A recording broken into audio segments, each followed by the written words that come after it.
Good morning बच्चों। बेटा centre of mass के लिए हमने इक्वेशन ऑफ मोशन डिस्कस की थी, ठीक है। तो हमने ये बताया था कि जितने भी एक्सटर्नल फोर्सेज हैं जो इंडिविजुअल पार्टिकल्स पर एक्ट कर रहे हैं, अगर वो सारे फोर्स मिलके सेंटर ऑफ मास पॉइंट पर एक्ट करते हैं तो उस सिस्टम का जो मोशन होगा वही मोशन सेंटर ऑफ मास का होगा, ठीक है। तो अब हम कुछ एग्जाम्पल डिस्कस कर रहे हैं, जिनमें से मैंने एक एग्जाम्पल उठाया है।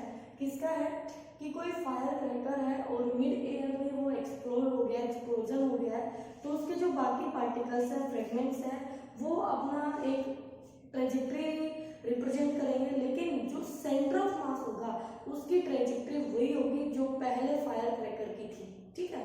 यानी कि ध्यान से देखिएगा बेटा, जैसे मेरे पास मैंने ये दिखाया कि ये फायर क्रैकर ऐसे जा रहा था, ये फायर क्रैकर है और ये उसकी ट्रेजेक्ट्री थी, trajectory of fire cracker parabolic, ठीक है, ट्रेजेक्ट्री। लेकिन मिड एयर में एक्सप्लोजन हो गया फायर क्रैकर का, 2 फ्रेगमेंट्स में हो गया। आप ज्यादा में भी बता सकते हैं। तो एक फ्रेगमेंट फायर क्रैकर कुछ इस डायरेक्शन में ऐसे चला गया, ठीक है, और दूसरा कुछ इस तरह से चला गया होगा। तो इनकी जो है फायर क्रैकर की जो आप ट्रेजेक्ट्री देख रहे हैं बेटा, ये ट्रेजेक्ट्री इन फायर क्रैकर की है, बट इन सभी पार्टिकल्स का जो सेंटर ऑफ मास होगा वो कंटिन्यू, जैसे पहले इस ट्रेजेक्ट्री पर जा रहा था वो बाद में भी सेम ट्रेजेक्ट्री पर मूव करता रहेगा। क्यों, ऐसा क्यों हो रहा है? क्योंकि जो इनका एक्सप्लोजन हुआ है, एक्सप्लोजन जो हुआ है बच्चों, वो इंटरनल फोर्सेस की वजह से हुआ है। Explosion due to internal forces, internal forces की वजह से हुआ है। इसलिए जो ट्रेजेक्ट्री है उसके मतलब जो पार्टिकल का जो मोशन है वो जैसा पहले था वैसा ही उसका चलता रहेगा। क्यों? क्योंकि आपने बाहर से कोई भी फोर्स नहीं लगाया है, और किसी भी पार्टिकल का मोशन चेंज होना है या उसकी डायरेक्शन बदलनी है, स्पीड बदलनी है, तो बाहर से हमें क्या लगाना होता है कि एक्सटर्नल फोर्सेस लगाने होते हैं, ठीक है। लेकिन यहाँ जो एक्सप्लोजन हुआ है वो ड्यू टू इंटरनल फोर्सेस हुआ है, और इंटरनल फोर्सेस उसकी ट्रेजेक्ट्री में कोई चेंजेस नहीं लाएंगे। तो हमारा जो सेंटर ऑफ मास, पहले होल बॉडी ऐसे जा रही थी, अब वो डिफरेंट फ्रेगमेंट्स में स्प्लिट हो गई है, कोई इधर जा रहा है, कोई इधर जा रहा है, कोई इधर जा रहा है, आप दिखा सकते हैं, कोई दिक्कत नहीं है। तो उनका उन सभी का जो सेंटर ऑफ मास पॉइंट होगा उसका मोशन अब भी इसी ट्रेजेक्ट्री पर शो होगा, ठीक है। तो ये होता है बेटा सेंटर ऑफ मास का मोशन जो हम डिस्कस कर रहे हैं। इसी तरह आपके बुक में और भी दे रखे हैं कि ये कोई भी एटम है मान लीजिए, ठीक है, और इसका एक्सप्लोजन इस के अलोंग एक ये आपका हैवी पार्टिकल में और एक ये लाइट पार्टिकल में ऐसे एक्सप्लोजन हो गया, तो ये आपका ऐसे मूव कर रहा था, ठीक है। अब 2 फ्रेगमेंट एक्सप्लोड हो गए, एक इधर चला गया, एक इधर चला गया, तो क्या होगा बेटा, जो आप देख रहे हैं हैवी पार्टिकल, ये आपका पार्टिकल है, मेन पार्टिकल है, एक्सप्लोजन के बाद जो ये 2 पार्ट्स में डिवाइड हो गया, फर्स्ट पार्ट में और सेकंड पार्ट में। तो यहाँ से आपका कॉन्सेप्ट और भी तैयार होगा कि अगर हमारा, मान लीजिए मैं इसी को ओरिजिन मान लूं, ये ओरिजिन पॉइंट मान लेती हूँ, जैसे ये मेरी एक्स एक्सिस और इसके अलोंग ये मेरी वाई एक्सिस, तो इसको अगर मैं ओरिजिन कहती हूँ, और ओरिजिन पर मेरा पार्टिकल था और फिर वो 2 फ्रेगमेंट में स्प्लिट हो गया अलोंग वाई एक्सिस, एक ऐसे जा रहा है और दूसरा ऐसे जा रहा है विद डिफरेंट मासेस के साथ, तो जो हैवी पार्टिकल होगा वो स्लो वी से जाएगा, उसका वी कम होगा, कम वी से जाएगा, और जो लाइट पार्टिकल होगा वो ज्यादा वी से जाएगा। इसका मतलब ये हुआ कि ये दोनों ऐसे मूव कर रहे हैं और पार्टिकल रेस्ट में है, फिलहाल ये कहाँ है, रेस्ट में है, ठीक है। ये पार्टिकल हमारा किसमें है, रेस्ट में है, तो ऐसे स्प्लिट हो गया, तो इनका सेंटर ऑफ मास यही रहेगा बेटा, वो कहीं नहीं जाएगा। सेंटर ऑफ मास हमेशा towards the heavy body act करता है। जैसे मान लीजिए ये आपका 2 पार्टिकल सिस्टम है, एक पार्टिकल ये है, एक पार्टिकल ये है, इसका मास m1 और इसका मास m2 है। अगर आपका m1 m2 एग्जैक्टली इक्वल है बच्चों, तो सेंटर ऑफ मास आपका बिल्कुल मिड में लाई कर जाएगा, this is the centre of mass point, ठीक है।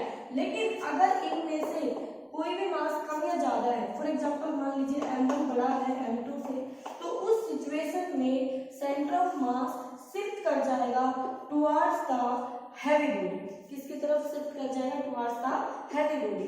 तो m1 बड़ा है तो m1 की तरफ शिफ्ट कर जाएगा। तो ये बैलेंसिंग वाली ही बात हो गई कि जिस पॉइंट के अबाउट आपकी बॉडी बैलेंस होती है उस पॉइंट, वो पॉइंट आपका सेंटर ऑफ मास होता है। और मैंने आपको बताया था कि रेगुलर बॉडीज के लिए और यूनिफॉर्म डेंसिटी के लिए हमारा ज्योमेट्रिकल सेंटर ही आपका सेंटर ऑफ मास पॉइंट मिलता है।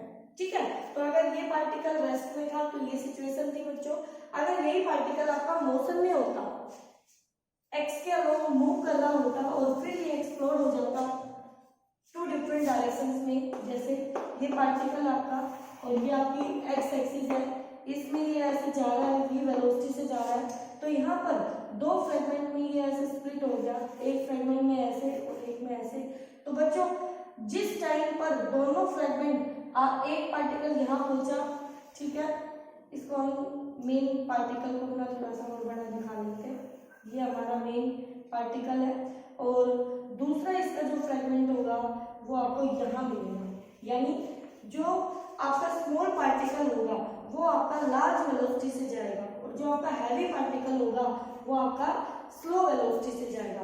तो दोनों की जो सेंटर जोइनिंग ये लाइन होगी उस लाइन पर आपका सेंटर ऑफ मास कंटिन्यू आगे चलता रहेगा, तो ये सेंटर ऑफ मास पॉइंट होगा।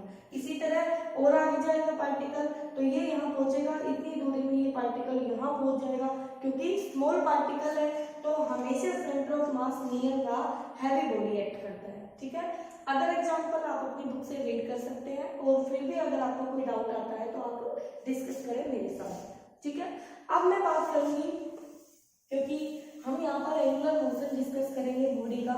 ठीक है, तो हमने कुछ टर्म्स पढ़ ली थी बेटा, जब हमने सेकेंड यूनिट में सर्कुलर मोशन डिस्कस किया था तो वहाँ पर हमारे पास आया था व्हाट इज एंगुलर डिस्प्लेसमेंट। तो एक बार फिर से वो टर्म्स आ रही है आपके पास, तो उनको ध्यान से लिखिएगा कि एंगुलर डिस्प्लेसमेंट क्या होता है। एंगुलर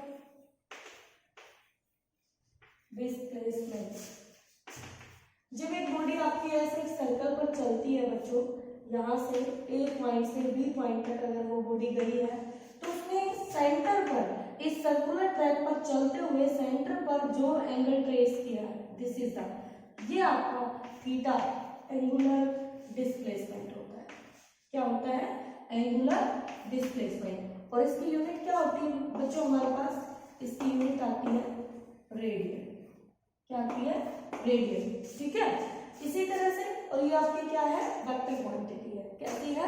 वेक्टर क्वांटिटी है। ओके, दूसरी टर्म जो आती है वो आती है हमारी एंगुलर वेलोसिटी। एंगुलर वेलोसिटी हम पढ़ चुके हैं इसलिए मैं कम टाइम लगा रही हूँ उनके ऊपर। Omega rate of change of angular displacement. तो टाइम के साथ डिस्प्लेसमेंट, एंगुलर डिस्प्लेसमेंट का चेंज होना हमें एंगुलर वेलोसिटी देता है। Omega equal to D theta by D T. तो बेटा जी ओमेगा जो है वो आपका एक्सियल वेक्टर है। ठीक है, एक्सिस ऑफ रोटेशन के अबाउट एक्ट करता है, इसकी डायरेक्शन, और यहाँ पर जो इसकी यूनिट आएगी ऐसा यूनिट वो आ जाएगी रेडियन पर सेकेंड। ठीक है, तो ये हमारा क्या है? Angular velocity. अगर कोई आपसे कहे कि derive the relation between angular velocity omega and linear velocity v, तो बच्चों आपको यही कॉन्सेप्ट यूज करना है। यहाँ से एक सर्कल है, उसका रेडियस r है, आर्क लेंथ उसका AB इक्वल टू L है, और ये OA इक्वल टू R है, और जो एंगल इसने ट्रेस किया है सेंटर पर वो आपका थीटा है। तो एज वी नो, जैसे कि हम जानते हैं कि एंगल जो है, एंगल इक्वल टू होता है आर्क अपॉन में रेडियस। तो एंगल हो गया थीटा, आर्क हो गया L, और रेडियस हो गया हमारा R। ठीक है, तो हम इसको लिख सकते हैं L equal to R into theta. अब हम इसको टाइम के रिस्पेक्ट में डिफरेंशिएट कर देंगे। तो डिफरेंशिएटिंग ऑन बोथ साइड, तो यहाँ पर dL by D T equal to R as it is बेटा D theta by D T plus theta as it is D R by D T. तो बच्चों से जो लीनियर डिस्प्लेसमेंट का rate of change होता है वो हमें लीनियर वेलोसिटी देता है, और एंगुलर डिस्प्लेसमेंट का जो रेट ऑफ चेंज होता है वो हमें एंगुलर वेलोसिटी देता है। तो यहाँ से v इक्वल टू आ जाएगा मेरे पास r इंटू में ओमेगा प्लस नेक्स्ट टर्म हमारी जीरो हो जाएगी। क्यों जीरो हो जाएगी? क्योंकि एक सर्कुलर ट्रैक पर एक बॉडी चल रही है और उसका रेडियस r क्या हमारा फिक्स है, कांस्टेंट है। ठीक है बेटा, तो ये रिलेशन आता है आपका v equal to r omega. अगर इसकी वेक्टर फॉर्म आपसे कोई पूछे तो v vector equal to omega cross r, तो वेक्टर फॉर्म आपके लिए इंपॉर्टेंट है। क्यों? क्योंकि ये आपको वेक्टर की फॉर्म में यानी कार्टेशियन कोऑर्डिनेट्स में ओमेगा और r दे देगा, तो उसकी क्रॉस प्रोडक्ट हमें क्या देती है? वेलोसिटी देती है, क्योंकि वेलोसिटी आल्सो आर वेक्टर। तो दो वेक्टर्स की क्रॉस से हमें एक थर्ड वेक्टर मिलेगा, तो ओमेगा और r की क्रॉस से हमें लीनियर वेलोसिटी मिलेगी। ठीक है बच्चों, तो ये ध्यान से करना, आपको पहले कर चुके हैं, इस पे बहुत सारे न्यूमेरिकल आपको मिलने वाले हैं। ठीक है, इक्वेशन ऑफ मोशन भी हम डिस्कस करेंगे।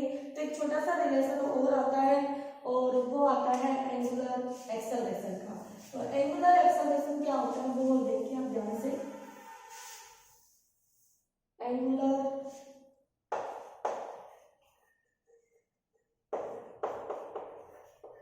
एक्सेलरेशन, जिसको बच्चों हम अल्फा से रिप्रेजेंट करते हैं, इससे रिप्रेजेंट करते हैं, अल्फा से रिप्रेजेंट करते हैं। तो अल्फा क्या होगा हमारे पास? Rate of change of angular velocity. बेटा एक चीज का ध्यान रखना कि जो एंगुलर वेलोसिटी है वो ओमेगा अगर बढ़ रहा है, इंक्रीज कर रहा है तो चेंज होगा, डिक्रीज कर रहा है तो चेंज होगा। अगर ओमेगा आपका कांस्टेंट है, यानी एक बॉडी कांस्टेंट ओमेगा से अपनी एक्सिस के अबाउट ऐसे घूम रही है, ठीक है, रोटेट हो रही है, तो उसका अल्फा जीरो होगा और उसका एक्सटर्नल टॉर्क भी जीरो आएगा। अब आप यहाँ से टॉर्क का कॉन्सेप्ट निकल के आएगा, तो जो इक्वेशन ऑफ मोशन के बाद जो नेक्स्ट टॉपिक हम डिस्कस करेंगे वो टॉर्क का कॉन्सेप्ट होगा। ठीक है, तो आप इसको ध्यान से समझें। यूनिट क्या आ जाएगी इसकी? यहाँ से रेडियन पर सेकंड स्क्वायर। ठीक है बेटा, तो ये थी एंगुलर एक्सेलरेशन, और बाकी सारे रिलेशन हम पहले भी कर चुके हैं, जैसे कि मैंने आपको बताया है। तो आप इनको अच्छे से रिवाइज करें वहां से, और दोबारा से लिखें, बिना देखे लिखें, प्रैक्टिस होगी आपकी। ठीक है, क्योंकि आप पहले पढ़ चुके हैं ना, तो एक रिवीजन हो जाएगा आपका। ओके बेटा, अब देखिए तीन इक्वेशन ऑफ मोशन कौन सी है बच्चों? लीनियर मोशन में हमने पढ़ा था, जब लीनियर मोशन था तो तीन इक्वेशन आई थी हमारे पास, और अब हम एंगुलर मोशन पढ़ेंगे, वहां भी हम तीन इक्वेशन डिस्कस करेंगे। यहाँ पर वो तीनों इक्वेशन थी जब हमारे पास ए कांस्टेंट था, तो हम तब अप्लाई कर सकते थे, और यहाँ पर वो अल्फा कांस्टेंट है, तब आप अप्लाई कर सकते हो एक यूनिफॉर्म एंगुलर एक्सेलरेशन के लिए। तो पहले जो रिलेशन होता है हमारा वो है v equal to U plus AT, फिर आता है s equal to ut plus half AT square, फिर आता है v square minus U square equal to 2as। ठीक है बेटा, ये तीन रिलेशन हमने पढ़े थे लीनियर मोशन में, और वहां पर हमने इसको दो मेथड से डिराइव किया था, एक ग्राफिकल मेथड से और दूसरा इंटीग्रल मेथड से। अब इनके सिमिलर टर्म्स हम रिप्लेस करते जाएंगे। v final velocity omega final velocity equal to omega naught initial velocity acceleration alpha into में t, टाइम रहेगा बेटा t। आगे है displacement theta equal to initial velocity omega naught t plus में half acceleration alpha time t square. ठीक है बच्चों, फिर आएगा final velocity omega square minus initial velocity omega naught square equal to 2 alpha theta. ठीक है, तो ये तीन इक्वेशन हमें डिराइव करनी है कि ये तीनों इक्वेशन हमें कैसे मिलती है। ठीक है, तो ये हम पढ़ेंगे अब अपनी नेक्स्ट वीडियो में। ओके।